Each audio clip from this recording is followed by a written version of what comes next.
ప్రపంచ ప్రఖ్యాతిగాంచిన సేవకులందరిలో కూడా అనేక మంది సేవకులు మనకి ఉదాహరణగా కనిపిస్తుంటారు.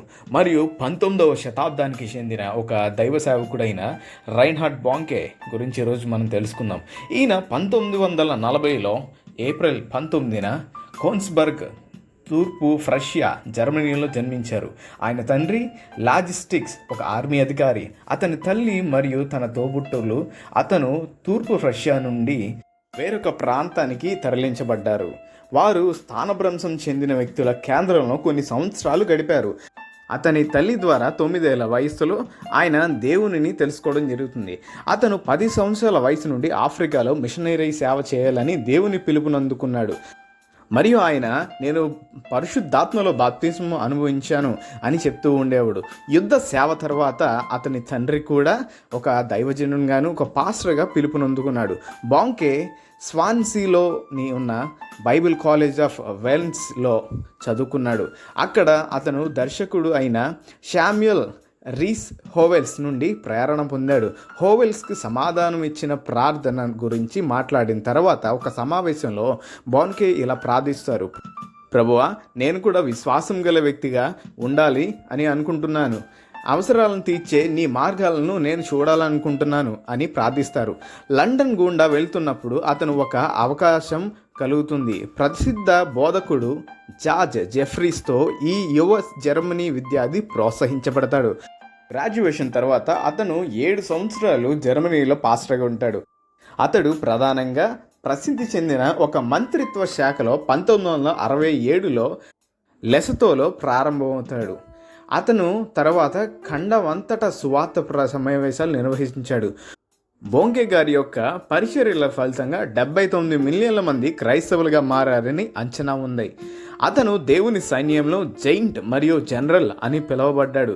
బైబిల్ కాలేజ్ ఆఫ్ వెల్స్ నుండి పట్టా తీసుకున్న తర్వాత జర్మనీకి తిరిగి వచ్చి తర్వాత రెడ్స్బర్గ్లో బోంకే గారు నాయకత్వపు సమావేశాలు వహించాడు. అతను జర్మనీ మరియు ప్రపంచ ఇతర ప్రాంతాల నుండి మాట్లాడే అవకాశాలను స్వీకరించడం ప్రారంభమైంది.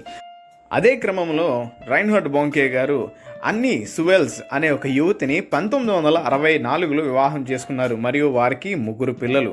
ప్రారంభంలో బోంకే తన సువార్త ప్రయత్నాల నుండి ఎదుర్కొన్న ఫలితాల నుండి ఆయన కొంచెం నిరుత్సాహ చెందాడు. ఆఫ్రికా యొక్క మ్యాప్ ఎరుపు రంగుతో విస్తరించి ఉన్న చిత్రం కలిగి ఒక పునరావృతం కలిగి ఉందని మరియు ఆ యొక్క దేశం రక్షించబడాలి అని దేవుడు ఏడుస్తున్నాడని స్వరాన్ని విన్నట్లు బోంకే గారు పేర్కొన్నారు. ఇది అతను సాంప్రదాయంగా చిన్న స్థాయి మిషనరీ విధానంగా కాకుండా పెద్ద స్థాయి సువార్త అనుసరించడానికి దారితీసింది. అతను బాట్స్వానాలోని గాబోరోన్ అనే ఒక స్టేడియంను అద్దెకి తీసుకున్నారు మరియు స్థానిక చర్చిల నుండి తక్కువ సహకారంతో బోధించాడు. కేవలం 100 మందితో ప్రారంభమైన ఆ స్టేడియం సమావేశాలు గొప్పగా పెరిగాయి. 1974లో బోంకే క్రైస్ట్ ఫర్ ఆల్ నేషన్స్ అనే ఒక మిషనరీని ఒక సంస్థను స్థాపించారు.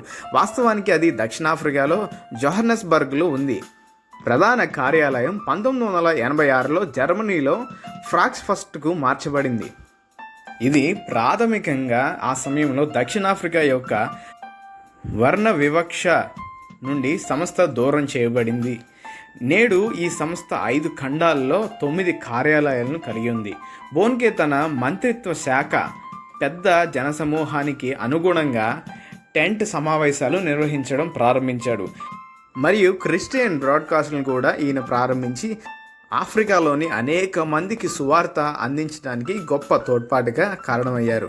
దక్షిణాఫ్రికాతో పాటు నైజీరియా మరియు కెన్యా వంటి ఇతర ఆఫ్రికన్ దేశాల్లో బోంకే అనేకమైన క్రూసైడ్స్ అనేకమైన సేవా పరిధులను నిర్వహించి మరియు ఆఫ్రికా యొక్క బిలిగ్రహం అని కూడా ఈయనను పిలిచారు. ఇదే విధంగా అనేకమైన సేవా స్మృతులను ఈయన ఆఫ్రికాకు అందించి గొప్ప సువార్తికుడిగాను గొప్ప సేవకునిగాను వెలుగొందుతూ బోంకే గారు 2019 డిసెంబర్ 7న మరణించడం జరుగుతుంది.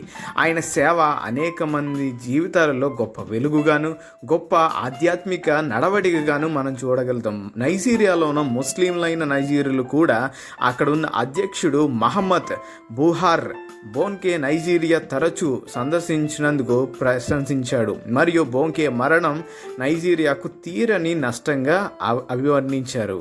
ఇంత గొప్ప సేవకుడు అనేక దేశాలలో దేవుని సువార్త చేస్తూ గొప్ప ఒక సేవా స్మృతులు చేస్తున్న సేవకునికి సేవలో అభినందనలతో పాటు కొన్ని వివాదాలు, కొన్ని వివక్షలు కూడా ఏర్పడ్డాయి. ఆ వివక్షలు, వ్యతిరేకతలు మీకు అందించాలని ఎంతగానో ప్రయాసపడుతున్నాం. దేవుడి కొద్ది మాటలు దీవించునుగాక. ఆమెన్.